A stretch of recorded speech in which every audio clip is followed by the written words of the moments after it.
Okay, so we're diving into, like, all these articles about millennials at work, right? And, like, everyone's got an opinion, yeah. Yeah. It's like, oh, millennials, they want it all. Or they're just, lazy and entitled. But going through all this stuff, Yeah. I feel like it's way deeper than that. Yeah, definitely. I mean, you see those headlines, right? It's easy to just be like, oh, here we go again. But honestly, when you actually read the research, it's clear there's this, like, real desire for something more from their career. It's not just millennials, by the way. It's kind of like a human thing, wouldn't you say? Totally. Like, that's what really struck me, especially from, let me get the names right here, from the Rigoni and Adkins piece and the Vesti one, too. It's like, it's not that millennials are, like, against hard work. They just want that work to mean something, Absolutely. They want to know that their skills are actually, like, making a difference. It's not just about, getting that paycheck, though obviously that matters too. But yeah, this isn't just some, like, millennial quirk, right? This is about, like, a bigger societal shift that's been brewing. Like, remember that School of Life article? It talked about how, like, work isn't just a job anymore. It's all wrapped up in how we see ourselves, our identity. It's so true. Like, people actually want to feel excited about going to work. Yeah. Not just dreading Monday morning. And I think that example from the Vesti article really brings that home about the person who left, like, this super cushy corporate job. Yeah. The kind everyone thinks you should want. Yeah, yeah. To go work for a nonprofit. They even took a pay cut. But they found so much more, actual satisfaction in the work itself.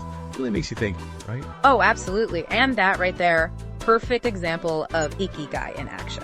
Okay, gotta admit, ikigai. Hit me with that one. Okay, so imagine like a Venn diagram. Right, got it. Okay, yeah, I'm with you. So one circle, that's all your passions. The stuff you do even if you weren't getting paid, right? Things that just, like, light you up. Then another circle, that's your talents, your skills, what comes naturally to you. The things you're, like, effortlessly good at. And then third circle, what the world needs, right? What can you contribute that makes a real difference? And then, of course, because bills got to get paid, that fourth circle, that's all about, getting paid for it. Ikigai. That's that sweet spot right in the middle where all those circles overlap. That's what Kavajinsha was talking about. Finding that intersection.